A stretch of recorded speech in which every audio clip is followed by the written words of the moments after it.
Airtime. Mark, 15 seconds until airtime.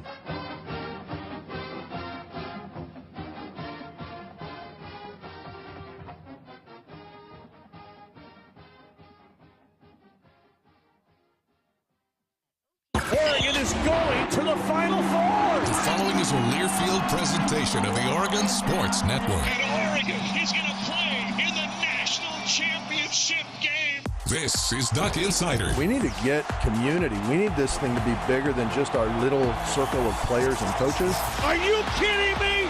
Touchdown, Oregon. With 2 seconds on the clock. He hits it! That's the bigger picture in this thing, allowing the community to celebrate the hard work, blue-collar mentality this group brings to the table. And the Ducks have won it. The Ducks have won. We get to struggle together, and we get to have joy together. The Ducks are Pac-12 champions. I am so proud right now to be the head coach at Oregon. Oregon's a Fiesta Bowl champion in a 12-win season.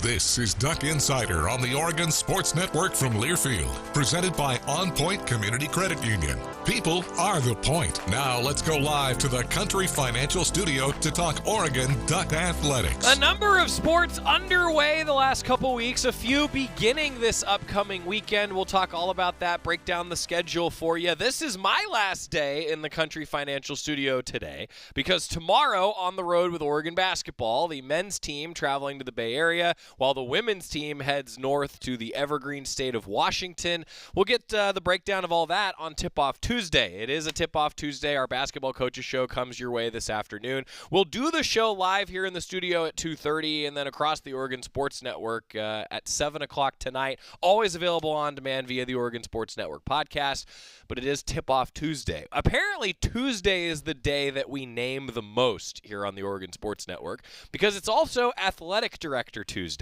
It's been Athletic Director Tuesday for a very long time. I could give you the history lesson if you want, but the point is it's Athletic Director Tuesday, and the Chief Compliance Officer, Jody Sykes, is here. Hello. So Jody oversees compliance. Jody oversees beach volleyball starting this weekend. We'll talk about that. Also, women's golf is underway. We'll get to a lot of those things. Tip-Off Tuesday, Athletic Director Tuesday has a good ring to it. Thanks for being here. I love that. Thank you for having me. Yeah, I'm so excited. let's start maybe with the general question. What are you up to these days? Well, in case you're not following the news, there's a lot going on in the world of college athletics. In case you're not picking up on what's being put out there, there are a lot of different things happening in college athletics right now. From a compliance perspective, You don't say. Yeah. From a compliance perspective, from an administrator perspective, we're constantly tracking on anything that's happening in the legal world. So there's multiple lawsuits out there, House versus NCAA, Hubbard versus NCAA, Carter versus NCAA, Ohio versus NCAA, and many, many more that have other names. We've got the NLRB decision for the Dartmouth men's basketball team, NLRB, National Labor Relations Board. Nice work. I know, right? That came out late last week, I think, maybe middle of last week. And so just watching how that goes. Anything in the legal system, anything in the NLRB system is going to take time. So we get to kind of absorb those. But then there are instances like we had the temporary restraining order back in December from the court case where things changed immediately. Right. And in our case affected Priscilla Williams and two of our track student athletes that allowed them to compete immediately because they were multi-time transfers. So they had transferred on more than one occasion from a four-year institution. And so those are things that when those happen, we're like, oh, okay, we have a student that meets those criterion or is in that situation. What does that look like, and what changes do we need to make? So the courts, they could be really slow and they could be really immediate and impacting. Also depends sometimes on how the NCAA rules change or if they change based on a particular court ruling. So we're just kind of trying to keep our head above water at the moment. How do you go about following those sorts of things? Like, is there a lot of is it truly like the same as someone like me, like in the media? How do you follow all this? Yeah, it really is. It's social media, to be honest. It's a conversation with colleagues, that we're tracking, throughout the conference offices. Right now, we have two conference offices that are helping us kind of try to keep some of this stuff afloat. Most of the time, though, if you see it on social media, we go and do our own research, right? So we'll go and actually try to get the court case and read the actual language of the court case, or we will wait for the NCAA to actually put out a statement and say, yes, this bylaw XYZ is going to go away or is going to be temporarily put put on hold, or we're going to do this or that or the other. So we don't depend entirely on social media. We can't, obviously, because there's a validity issue there because it's at social times. media. Because it's social media. I said it. But we do sometimes get alerts from social media, right? And then we go look at what's out there and who's saying it and what's the source, and then we have to do the research or to do the tracking to get to that source and make sure it's valid and accurate. Yeah, welcome to the world. Yeah, so Jody Sykes, I've said before that you're like an encyclopedia of information, and that encyclopedia volume is just getting thicker and thicker. It was supposed to get smaller and smaller. It's not. No. And it's interesting, though, now, because I've been doing this for a really long time, and I've been doing compliance. How long is a really long time? So, you really want me to age myself on your show? I'm no, just kidding. It's an experience factor. It is. You know? It is. I graduated from college in '98 and out of my first full-time job that same year. Okay. And so in compliance. Actually, that job was in championships management. Same thing. But there's a compliance component to that, and then the very next year was compliance. So 1 year in championships, and then 1 year the following year. 26 years. 2019. So whatever that math is, we're looking 25, 26 years. So been doing this a long time. The flow of information has changed, how we get sourced information, where it comes from, how frequently it comes, continually changes. Right now, I certainly feel like I'm in the deep end, swimming, trying to keep up, trying to keep my head above water, just because it doesn't come from the same source every time. Right. And sometimes we don't even know it's coming, and then all of a sudden something is passed, and we're like, wait, now what just happened? Right. Okay, now we get to execute that. All right, ready? Here we go. Yeah. And it could be sport specific. It could be entire departmental wide. It could have something to do with a particular student athlete. And it kind of just comes from all angles. And so we just deal with it the best we can. So, I mean, you and I have talked on this segment before. I always say, like, this is like going to NCAA sport legislation school when we have Jody on the show. And I know for a lot of fans, it's like, man, can we talk with Missy Lombardi coming up? And I get that. Hey, believe me, I'm there. We're going to talk about beach volleyball, women's golf, because you get to be a sport administrator also in addition to the rules. But I should have mentioned Coach Lombardi coming up. We're going to talk softball. The earliest softball home opener since 2005. Yeah, next weekend. Since 2005. That's crazy. Yeah. So anyway, we're going to talk about that. Baseball, basketball coming up. But I say that it's like going to school because it's changed a lot, right? So encapsulate for us, if you could, in your career, how much has it changed? And I know a lot of our conversations, it's been that it's changed more probably in the last 3 years than it had changed the previous 30 years. Yeah, I mean, I think there's been a lot of change no matter what, right? So every year, depending on the cycle of how legislation changed or what was the hot topic, when I was in college, we were fighting to be able to have a job, for student athletes to be able to be employed, right? So that was, when I was in college, I was dealing with that. When out of college, as I was an intern and doing different things in my master's work, we were fighting to make more than $2,000. And then the restricted earnings stuff happened. And then, so there's a history there. I'm not a historian, so don't expect me to, have everything in my head here. But, there's a history there of how things would change and how things would go. And I think that what we're seeing right now is just with technology and with the different influences of change. So it didn't used to be that the courts could influence the NCAA rules and therefore my job, because I'm executing what the NCAA rules are, right? But now we've got courts doing that. The conference realignment stuff that's happened over the past 10 years changes things. Even our conference realignment, for me personally, I'm learning the Big Ten stuff in addition to maintaining our Pac-12 requirements, right? So there is an evolution to it. I do think the pace right now is more rapid. And again, that has to do with the delivery of information. I mean, we have on our phones, we have the entire encyclopedia, right? When I was in college, I had to get the NCAA news that came out in paper and make copies of the articles that were relevant and distribute them to the coaches. Right? That's it. Again, this is how old I am. Wait, we're talking about this, right? Serious question. How much paper have we saved in compliance world? Like, did your office used to be like the quintessential stacks of boxes of papers? Absolutely. And to an extent, we still are, because there are some forms that we still have to do on paper, and then we scan them in for the record, and then we can delete them after that. But there are some forms that still have to have a physical signature, because DocuSign or some of those other things are still not acceptable. I just did my taxes, Jody. Nope. You're ahead of me. I haven't gotten that far yet. I tried to do them by Valentine's Day. It's my Valentine's Day gift to myself. Good for you. I'm not there. I'm lucky if they're done by the 1st of April. So. Well, hey, As long as they're done by what is tax April day? 15th. April 15th. Yeah. See, as long as they're done by April 15th. Yeah. But yeah, I mean, it changed. And yes, back in the day, I mean, we were the worst users of paper. And the manual, the NCAA manual used to be 425 pages that we printed out or that was sent to us as a publication. And now it's all online. And, and so there definitely have been changes for good. But the rapid nature of how we get the information is definitely different. We try to have something in the studio for like everything, right? Like I'm still trying to find golf balls with O's on them. Oh, we have golf balls with ducks on them. I'll get you that. This is great. See, we can get that. That's but what I was about to say though, like we don't have anything that is compliance specific in the studio. I think that we should have the last edition of the NCAA manual that was printed, and we should just keep it in here as like this is. I'll work on that. Right, like.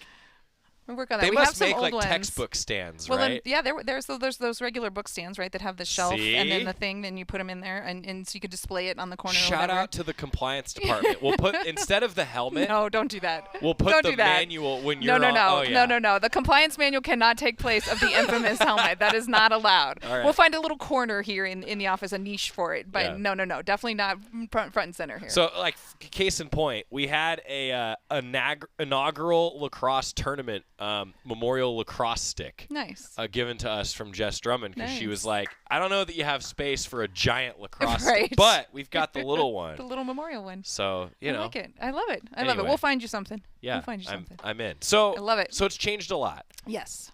What else? What should fans know here moving forward? And I realize the dust isn't going to settle, but will it?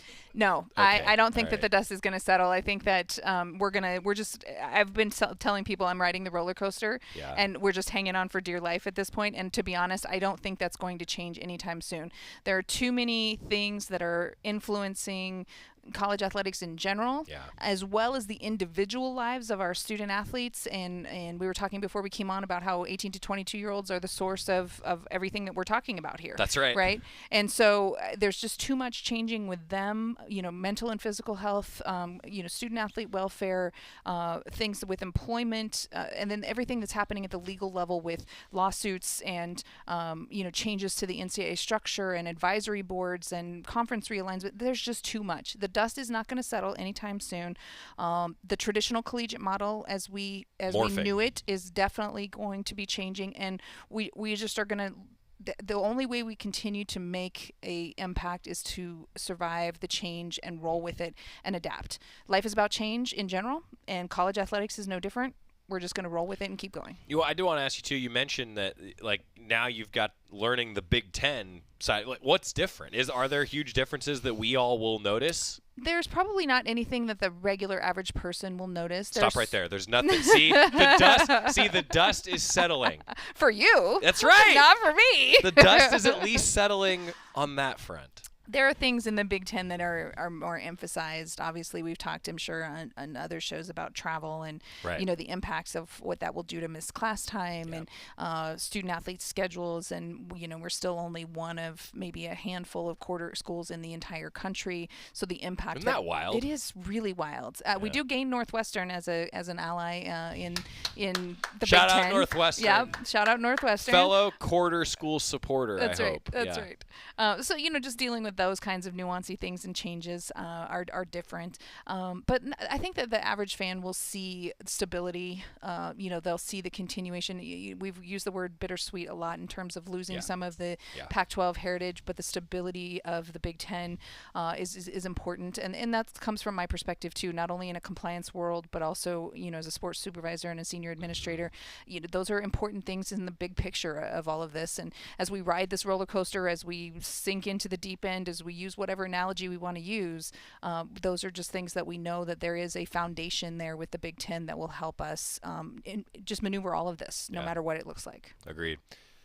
I love quarter schools. I don't know why there's not more of them. I'm just as a graduate of a quarter school, big fan. Have you been to a semester school though? In high school. Okay, but that's not the same as It's not the college. same. So if No, you I've don't have never both attended one. experiences, then I always have said that if it's a class that you really don't like for whatever reason, it's only 10 weeks. That is the argument. If right? it's a class you really don't like and it's a semester, it's 15. Mm. No, and that is the continual argument about semester versus quarter. And that's why, here we have, I think there have been pushes over the years to maybe change to semester, and they've never happened.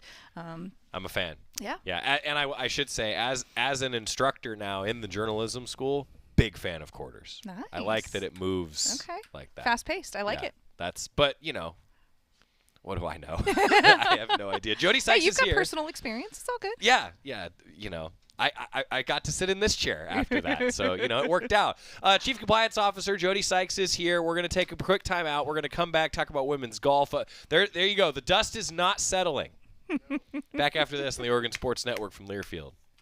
Dear winter, Toyota can't get enough of you, because Toyota's got 22 vehicles with available all-wheel drive and four-wheel drive, and that's more than any other auto brand. So you bring the action and we'll bring the traction. Always Toyota. Toyota, let's go places.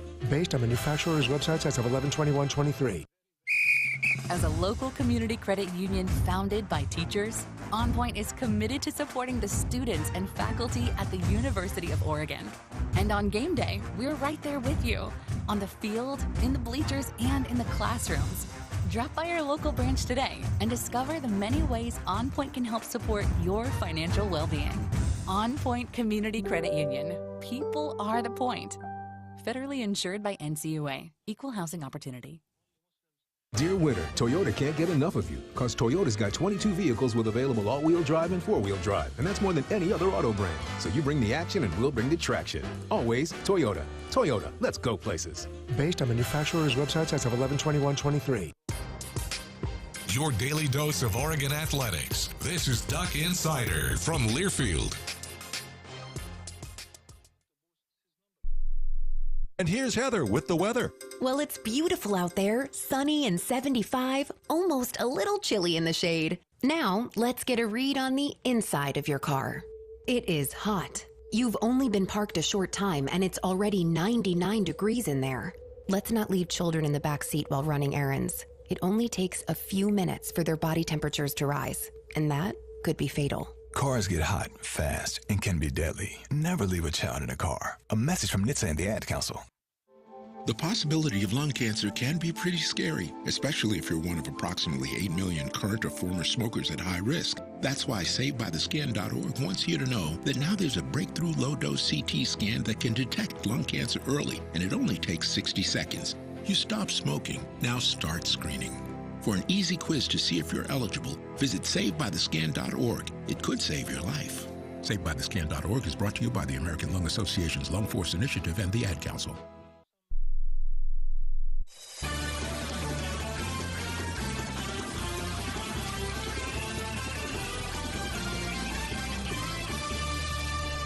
Welcome back inside the Country Financial Studio. It's Duck Insider, presented by OnPoint Community Credit Union. Athletic Director Tuesday.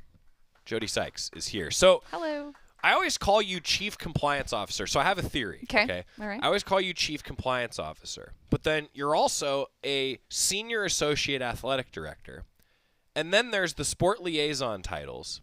So I talked to Val about this. Okay. Val's got a very long business card. Multiple titles, yes. Just like yourself. So could we just start Jody? Great. I'm all for it. Great. So we just shortened the business card. Yes. I told Val, can we just say Val, and everyone just knows? Absolutely. So I think you're in the Sabrina. Ooh, that's high. That's high category right there. I don't know. When you're a single name and people understand the meaning of it. I mean, around here, if we say Jody, it's like compliance, women's golf, beach volleyball. We're there. Assistant women's basketball coach. See? Well, it depends. So I don't know. We don't. Different spelling. Different spelling. True. Jody with the Y. Yeah. All me. Jody Berry, different spelling. All me. I'm just throwing it out there as an option. I love it. Let's do it. So women's golf.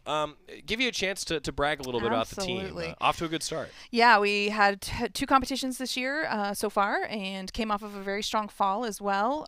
Kiera Romero won this past tournament down in San Diego. Was fortunate enough to be down there. I actually got to witness the hole-in-one. I was on that hole when she hit that in, and I watched it bounce and roll right in. And then apparently the second round that same day, she almost made a second one on that very same hole. I was not there that time. time around. But she's, phenomenal freshman, playing super, super well. Her game is it just seems effortless. Yeah. And so she's just super fun to watch. And then we had moments with the rest of our team that were outstanding. I think we have a really strong team for this year. They get a little bit of a break now, and then they're headed off to the Darius.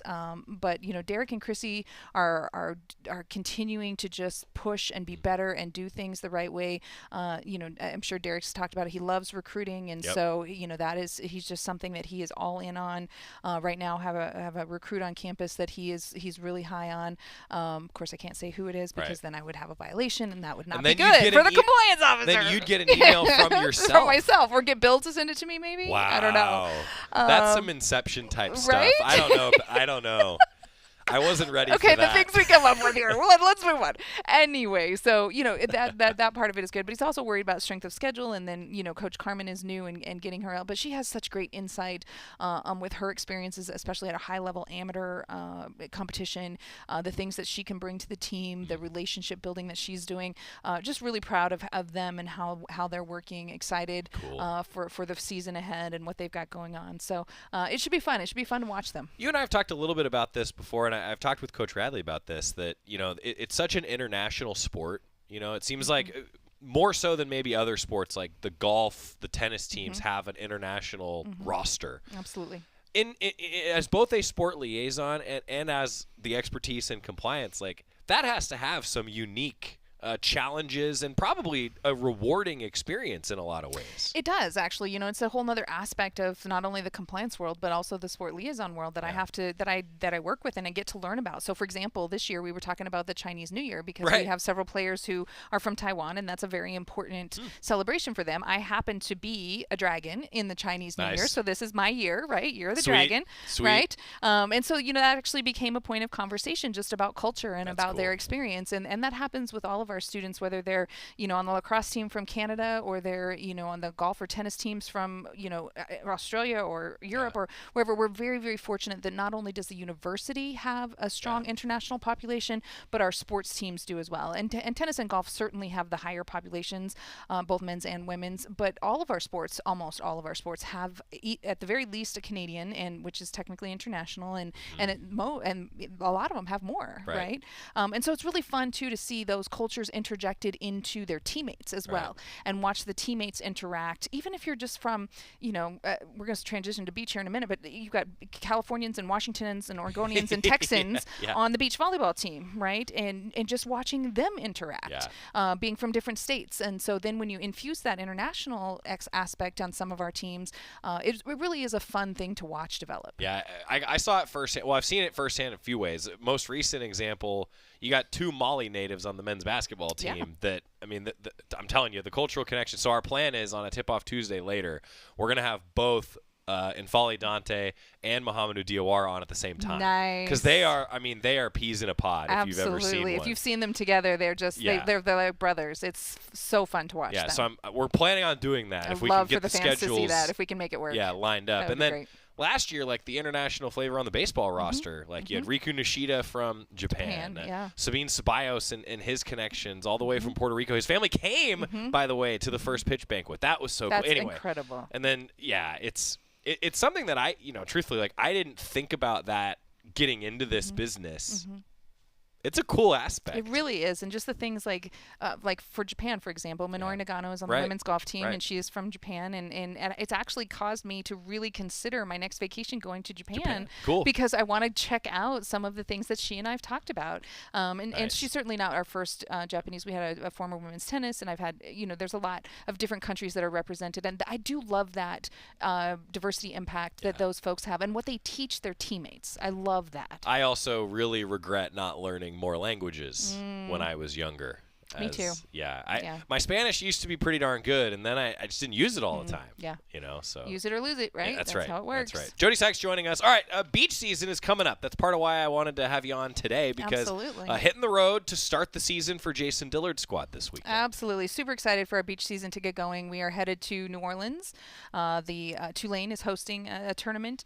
Rough scheduling to start the season going to New Orleans. So tough, right?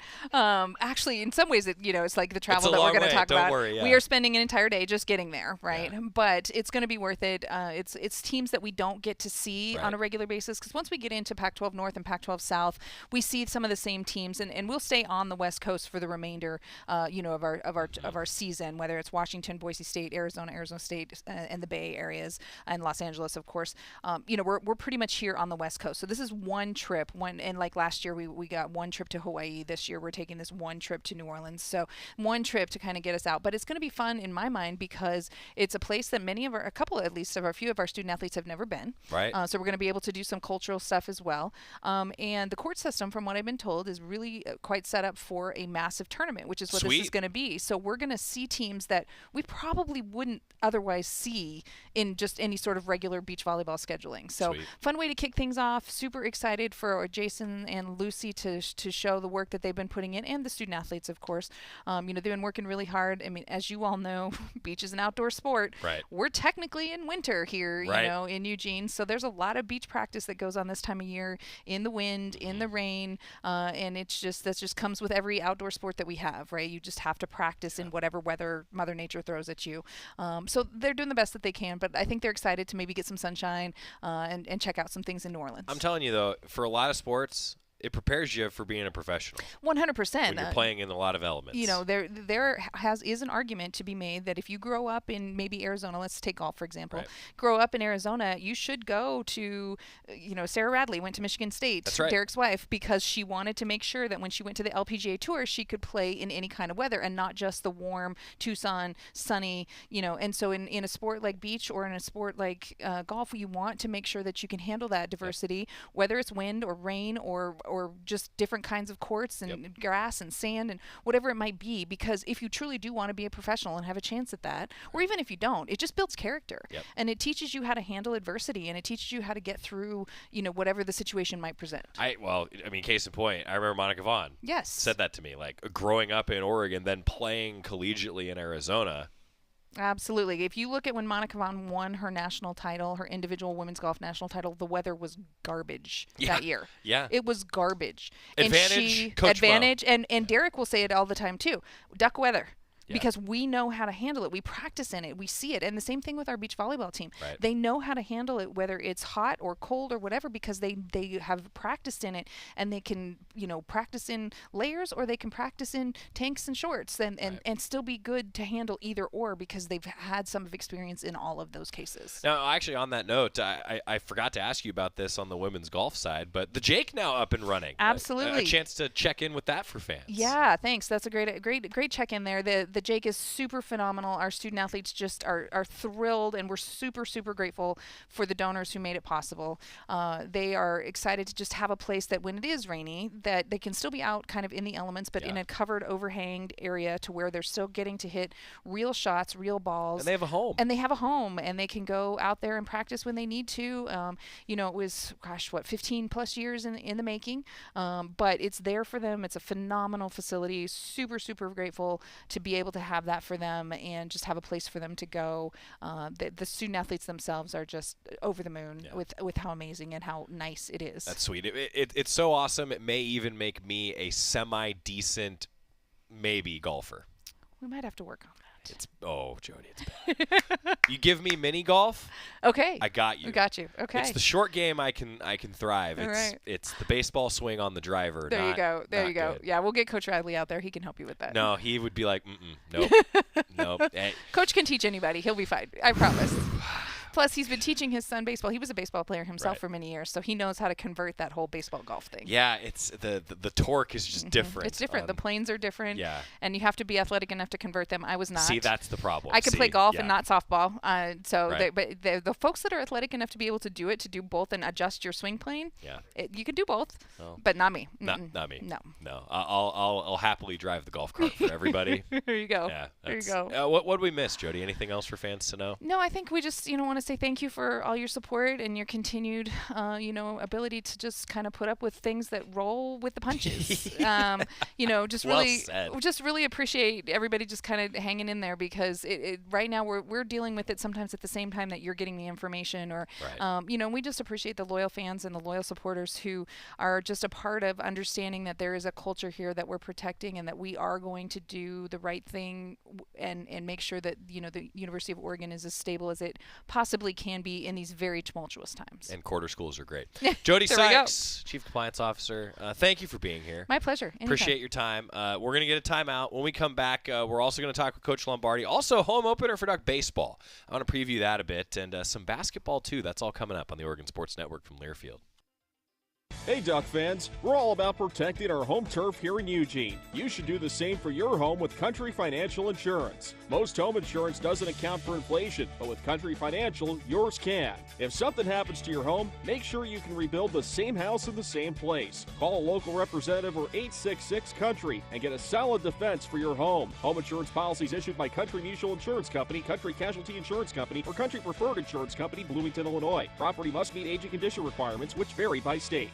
At Shadow Hills Country Club, we're more than just an award-winning golf course and practice facility. Our events team offers all-inclusive event pricing that allows us to take care of all the details while you enjoy your event. Our indoor and outdoor venues offer you a wide variety of fully staffed options that put the focus on you. From weddings to business and social events, at Shadow Hills Country Club Events Center, you get the benefits of a resort atmosphere and amenities in a peaceful country setting, just minutes from downtown Eugene. Call for a tour today or visit shadowhillsevents.com.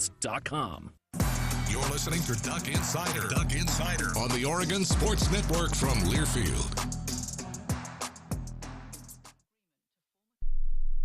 Into the building for the first time after the shooting. It was crippling, but it had to be preserved. In response to the Pulse nightclub shooting that affected the LGBTQ community, Barbara Poma, owner of Pulse, founded the One Pulse Foundation to honor Pulse victims and survivors. If you're an ally of this community, speak out. There are more of us together than apart. It is the power of love in its rawest form. Join the fight for LGBTQ acceptance. Learn how at lovehasnolabels.com. Brought to you by Love Has No Labels and the Ad Council.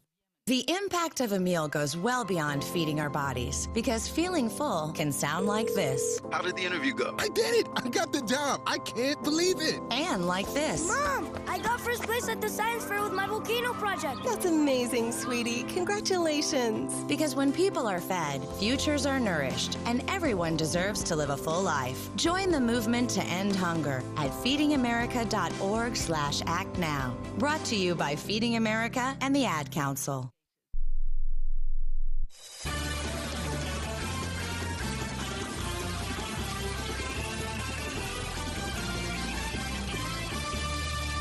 We're back inside the Country Financial Studio. It is Duck Insider, presented by OnPoint Community Credit Union. My thanks again to Jody Sykes for joining us, Chief Compliance Officer, the Sports Liaison for Women's Golf, Sports Liaison for Beach Volleyball. Really a wealth of information. I always feel like I learned something when we have Jody on. All right, we're going to talk with Coach Lombardi coming up in a few minutes, but a chance for us to look at the schedule ahead, because Oregon baseball is at home this weekend. Home opener, it's going to be our first Quack Video live stream. That's right. It comes your way on Friday. Duck baseball. I cannot wait. This is a true story. I will be watching from a hotel room, taking it all in as a fan. I get to just sit back, listen to Ryan Milano. Our head intern, Gabe Innocente, is going to direct the broadcast. It's Gabe's first time directing a baseball broadcast. Like, we're looking forward to showing off this weekend. Like, this is what an Oregon live stream looks like. When we get the Oregon Sports Network crew to work with the Quack Video crew, it's just harmony.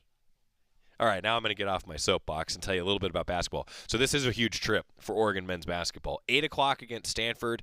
I think the Ducks are still – they're just outside the bubble. But I think if you get a couple wins, a few bubble teams lose, the Ducks then have home games against Utah and Colorado, two teams that are on the bubble. I feel like there's 3 Pac-12 teams that are going to make the tournament. I believe that. Is that Pac-12 lenses? Maybe. But I think looking at the resumes come the end of the year. Now, the Ducks have to take care of business. Do not get me wrong. Like, Oregon's got to win games here. But I feel like there's going to be 3 Pac-12 teams that make the tournament. The NCAA tournament. I got to start clarifying that, don't I? Because, like, the Pac-12 tournament, everybody makes the Pac-12 tournament. Like, you get a 5 versus 12, you know? I think the Ducks, though, looking for that first-round bye, and that's going to be critical because with Oregon's rotation as short as it is, got to find a way. If you're the Ducks, got to find a way to not play 4 games. You know, just play 3 coming up in the Pac-12 tournament. So, for basketball ahead now on Tip-Off Tuesday, we've got assistant coach Mike Meniga joining us, and I want to tell everybody I asked him about that box score oddity because how many times do you see 0 bench points for both the home team and the road team? You just don't see that. Talked with him about that. That's Tip-Off Tuesday coming your way this afternoon. All right, timeout. Coach Lombardi's here. We're going to talk with her coming up. Duck softball head coach, and right after this, we'll talk diamond sports on the Oregon Sports Network from Learfield. Dear winter, Toyota can't get enough of you because Toyota's got 22 vehicles with available all-wheel drive and four-wheel drive, and that's more than any other auto brand. So you bring the action and we'll bring the traction. Always Toyota. Toyota, let's go places. Based on manufacturer's websites as of 11/21/23. As a local community credit union founded by teachers, OnPoint is committed to supporting the students and faculty at the University of Oregon. And on game day, we're right there with you, on the field, in the bleachers, and in the classrooms. Drop by our local branch today and discover the many ways OnPoint can help support your financial well-being. OnPoint Community Credit Union. People are the point. Federally insured by NCUA. Equal housing opportunity. Dear winter, Toyota can't get enough of you because Toyota's got 22 vehicles with available all-wheel drive and four-wheel drive, and that's more than any other auto brand. So you bring the action and we'll bring the traction. Always Toyota. Toyota, let's go places. Based on manufacturer's websites as of 11/21/23. This is Duck Insider, presented by OnPoint Community Credit Union on the Oregon Sports Network from Learfield. Hi, I'm Smokey Bear, and I made an assistant to help you out, because only you can prevent wildfires. Hey, Assistant Smokey Bear. Call me Papa Bear, because I'm grilling up dinner. Do you get it? Yes, good job. So, what should I do with all these coals? Don't just toss them out. Put them in a metal container because those embers can start a wildfire. I understand. The stakes are high. Ha, ha, ha, ha. Learn more at SmokeyBear.com. Brought to you by the U.S. Forest Service, your state forester, and the Ad Council. Adopt US Kids presents What to Expect When You're Expecting a Teenager. Learning the lingo. GOAT, G-O-A-T, acronym, stands for Greatest of All Time. As in, spaghetti sandwiches for dinner? They're my fave. Dad, you're the GOAT. You don't have to speak teen to be a perfect parent. Thousands of teens in foster care will love you just the same. Visit adoptuskids.org. Brought to you by the U.S. Department of Health and Human Services, Adopt U.S. Kids, and the Ad Council.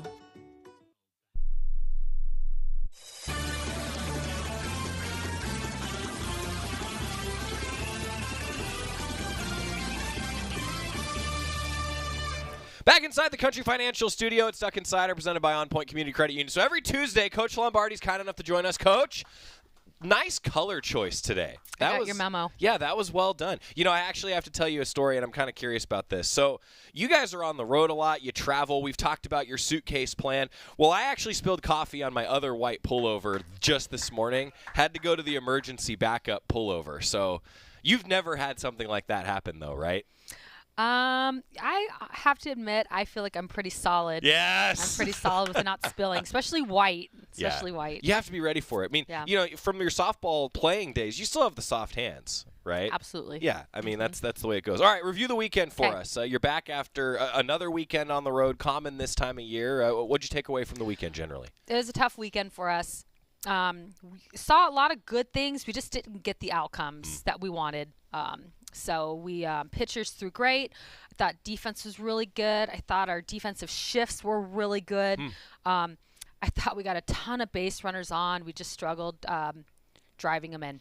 You know, actually, on that defensive note, Coach, like I know you take a lot of pride in having a strong defense. What have you seen defensively over the course of the whole season? They're really, really good. They really understand how to be in position for what's expected to come, but then anticipate what could possibly happen. So, you know, Taya at third, she's anticipating, you know, for a heavy pull hitter to try to pull down the line, but then Also, on a changeup, she anticipates her to swing through it and hit a piece, so that she would have to also be prepared to have to come running up as well. Like, you know what I mean? It's understanding what's coming their way, but then anticipating what could possibly happen. And I think they all do a really good job of that. We've talked about this a little bit, how in the diamond sports at the college level in particular, like the video has changed, scouting and everything. So more and more as the broadcasts become more often and better quality, I would say, in your sport, how much has that changed, like the scouting for a coaching staff? Oh, it's unreal. I mean, you could just look at our charts that we get on opponents, and I mean, the way we line them up, it's perfect. I mean, you'll see that a hitter never ever hits the ball down the line to right field or even to right field. So why would we traditionally play straight up? Right. You know, she's definitely going to be crazy right center. Our center fielder's going to be crazy left center, and our left fielder's probably going to be down the line. Yeah. You know, like, you're able to have those types of shifts because of the information we get. Well, and the truth is, like, the coaching staff spends an awful amount of time on that. I know that. You're nodding your head as I'm saying this. Like, but then the translation to in-game, it moves quickly for student athletes. There's a lot that goes into it. Yeah, no, we talk about it, and then from there, it's just them being instinctual and understanding the type of swing the hitter has, what they like to do, and then from them being able to just be instinctual there. Like, we can give them the information and put them in the areas, but then it's them understanding what's coming and then also anticipating what could possibly. Talking softball with Coach Lombardi. A couple Thursday games coming up. Last road trip before being back at home at Jane Sanders Stadium. We'll talk about that. Some numbers from the weekend, though. You touched on how good the pitching was. Actually, kind of historic early start to the season. So a 1.31 team ERA. Allowed 6 earned runs, just 6 walks in 32 innings just over the weekend. Morgan Scott had a 1.05 earned run average. Opponents only hit 170 against her. Just in general, what have you seen from your pitching staff? Just they're all so different, and just we have an older group. I mean, we have one freshman. Everybody else, they're older athletes, and just you could just see them very confident in what they do, really understanding how to execute their plans. They take a lot of pride in their video. They watch a ton of video. They're a very smart group. And to me, it's understanding how you want to go after hitters, and then the ability to have command over what you do to execute that plan. And that's what they've been showing up to this point. Early in the season, so some of the numbers, like every pitching category that matters, top 3 in the Pac-12, top 10 in the country. And I know that it's funny, like we all sit here and talk about the numbers early season, not into conference game, but you're playing some of the best competition out there. I mean, that I know that's what you wanted to do over the course of this season. Yeah, no, everybody we're playing they're all teams that we're going to see in postseason. Yeah.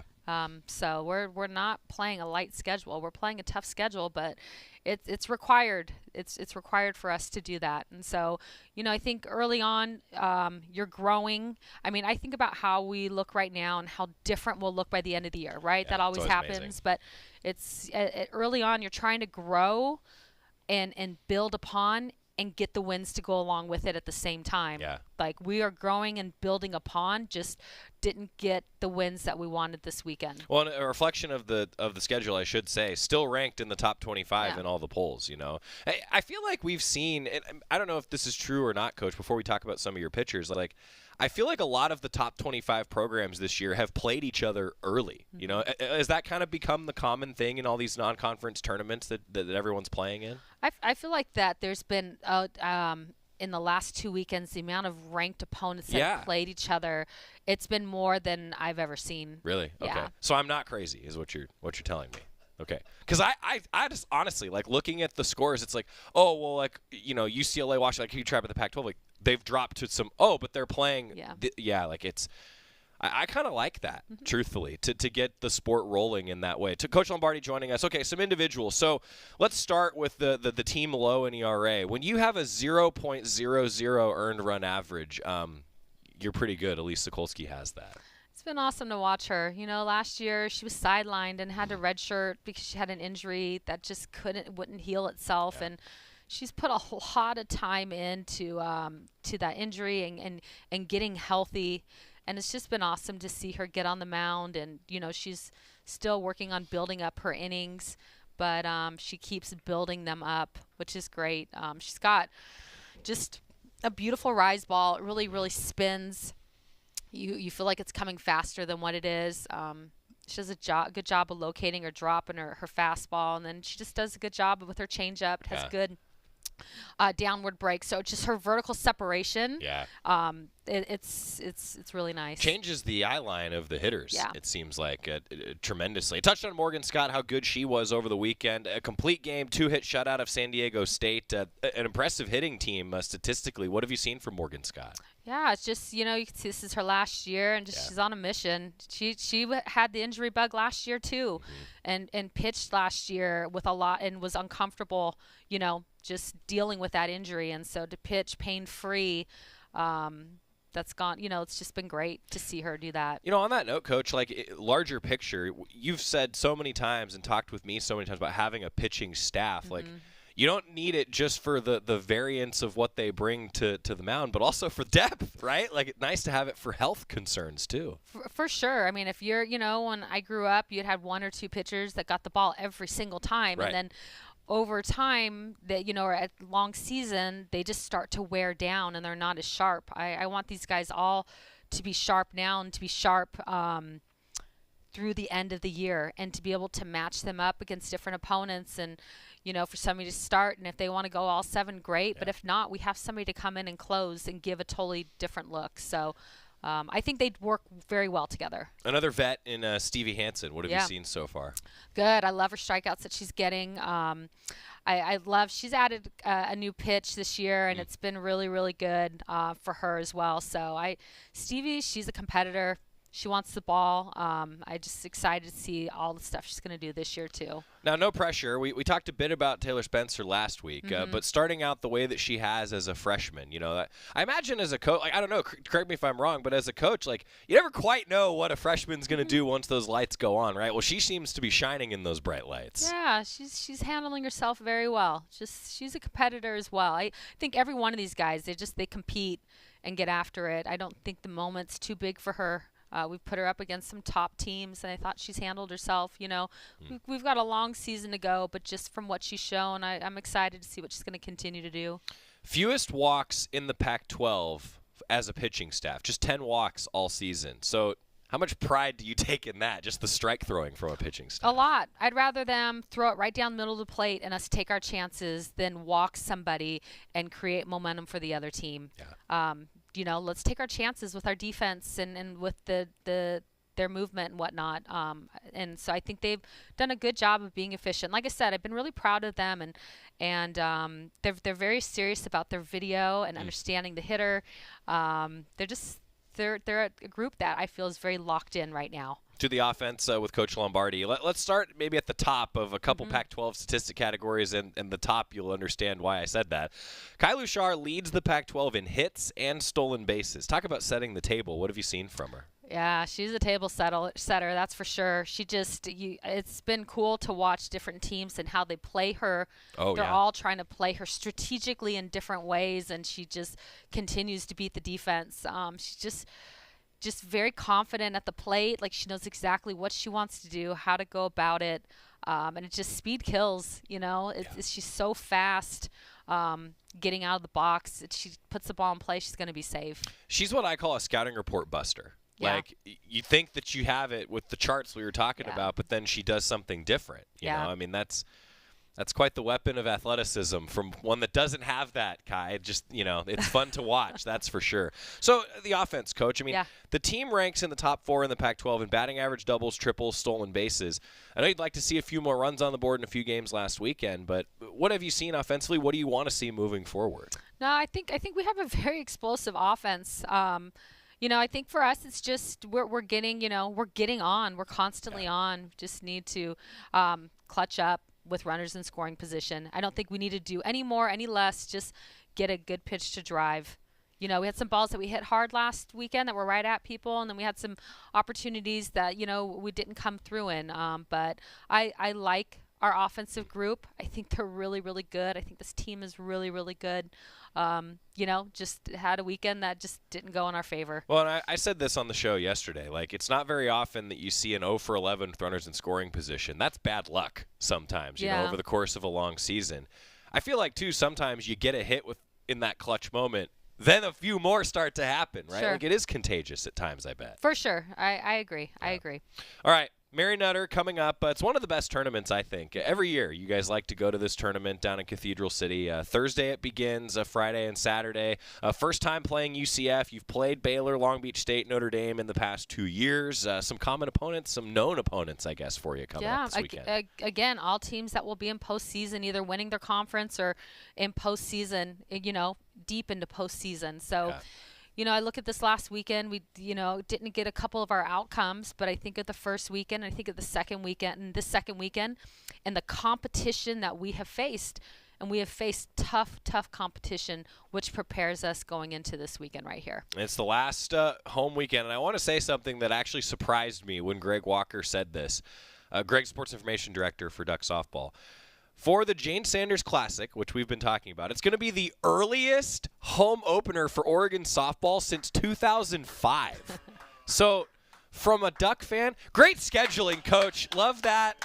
Nice to be back at home coming up next weekend, I'd imagine. Yeah, yes. Looking forward to it. For sure. Next Thursday. Tickets are still available for the Thursday game. I understand that reserve tickets for Friday and Saturday at the Jane Sanders Classic are sold out, but there are some GA seats still available. People are excited to have you back in town, and, well, I'm excited to have you back in the studio next week, Coach. Thanks for the time. Thank you. All right, we're going to get a timeout when we come back from one diamond sport to the other, talking a bit of baseball there at home to open the PK, I should say, season coming up. That's next on the Oregon Sports Network from Learfield. As a local community credit union founded by teachers, OnPoint is committed to supporting the students and faculty at the University of Oregon. And on game day, we're right there with you, on the field, in the bleachers, and in the classrooms. Drop by our local branch today and discover the many ways OnPoint can help support your financial well-being. OnPoint Community Credit Union. People are the point. Federally insured by NCUA. Equal housing opportunity. Hey Duck fans, we're all about protecting our home turf here in Eugene. You should do the same for your home with Country Financial Insurance. Most home insurance doesn't account for inflation, but with Country Financial, yours can. If something happens to your home, make sure you can rebuild the same house in the same place. Call a local representative or 866-COUNTRY and get a solid defense for your home. Home insurance policies issued by Country Mutual Insurance Company, Country Casualty Insurance Company, or Country Preferred Insurance Company, Bloomington, Illinois. Property must meet age and condition requirements, which vary by state. More Duck Insider coming up on the Oregon Sports Network from Learfield. What is dedication? My biggest fear in the middle of my addiction was that my kids wouldn't have a father. And I started thinking, you know what? This isn't my story. I definitely had to become a better man to be a better father. It's important to me that my kids are empowered and truly believe that if they can think it, they can do it. That's dedication. Visit fatherhood.gov to hear more. Brought to you by the U.S. Department of Health and Human Services and the Ad Council. This is your captain. We are going to be experiencing some slight turbulence. Please fasten your... Oh, hold on. Just got a video of my cat. Imagine the pilot of an airplane was as confident as you are texting and driving. Seems kind of crazy when you put it like that. Visit StopTextStopWrecks.org. A message brought to you by the National Highway Traffic Safety Administration, Project Yellow Light, and the Ad Council.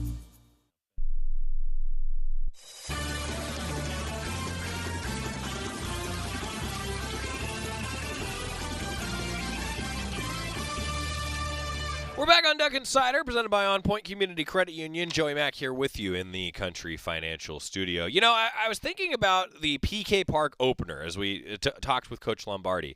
Like, PK Park is so well-equipped to handle the weather. Like, there's just never rainouts at PK Park. Like, every now and then the Ducks and their opponent will say, you know, the weather's going to really stink today. It's in the likely let's do it. Let's move it. Well, you don't see that very often.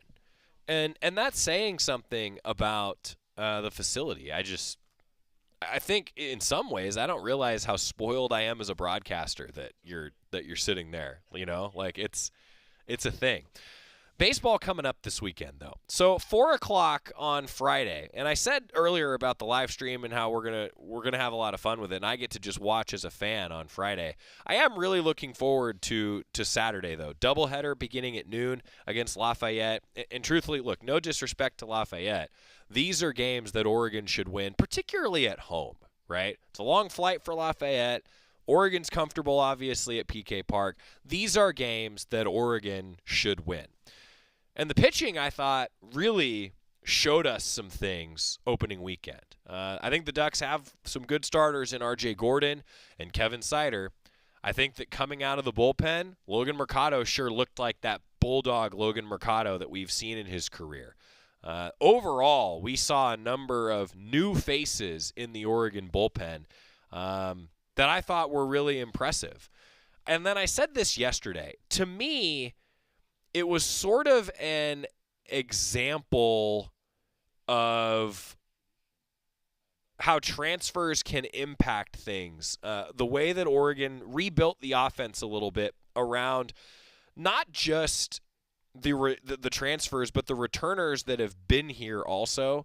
And for example, what I'm kind of getting at, like Jeffrey Hurd ends up hitting 500 opening weekend. 12 at-bats, 6 hits, 3 of them were doubles. He had 2 RBIs, a 750 slugging percentage. That's a transfer student. But then, you know who's actually leading Oregon in batting average after opening weekend? It's Carter Garrotti, a 545 batting average. He was 6 for 11 with 4 runs scored, a couple doubles.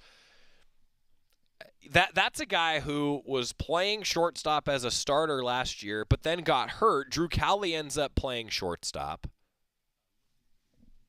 And it's like, well, Drew Cowley ended up having one of the best offensive seasons in Oregon history. But Carter Garrotti's hitting over 400, or over 500, I should say. Jeffrey Hurd's hitting 500. And then Bryce Betcher goes 3 for 6. Half the at-bats, he didn't start one of the games over the weekend. Mason Neville did. But Bryce Betcher's hitting 500 to start the season.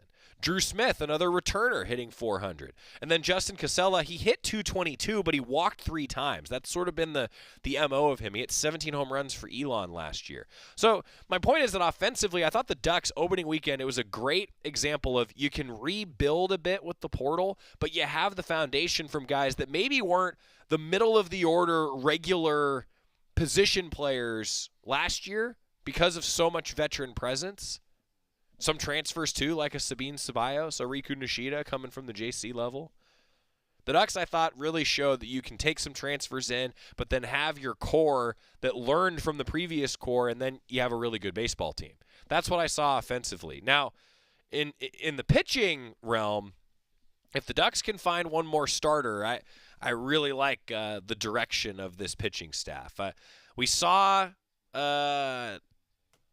Turner Spoljaric, I just blanked. We saw Turner Spoljaric get the start against Texas Tech and didn't go his way. I'm sure he's looking for a bounce back. But other than that, the pitching was pretty doggone good. We saw Ryan Featherston make his debut. We saw Michael Friend make his debut. Brock Moore's touching 99. Bradley Mullen, Logan Mercado, Jackson Jordan. A lot of new faces, some returners there. A lot of those guys I just mentioned did not allow a run in their outings. Love to see it. No pitcher also threw more than 4 1/3 innings in opening weekend. They'll build them up. Baseball season is here, folks. My thanks to Jody Sykes. My thanks to Coach Lombardi. Coming up, we've got Tip-Off Tuesday. Mike Menninga, Kelly Graves joining us. See you then. Into the building for the first time after the shooting. It was crippling, but it had to be preserved. In response to the Pulse nightclub shooting that affected the LGBTQ community, Barbara Poma, owner of Pulse, founded the One Pulse Foundation to honor Pulse victims and survivors. If you're an ally of this community, speak out. There are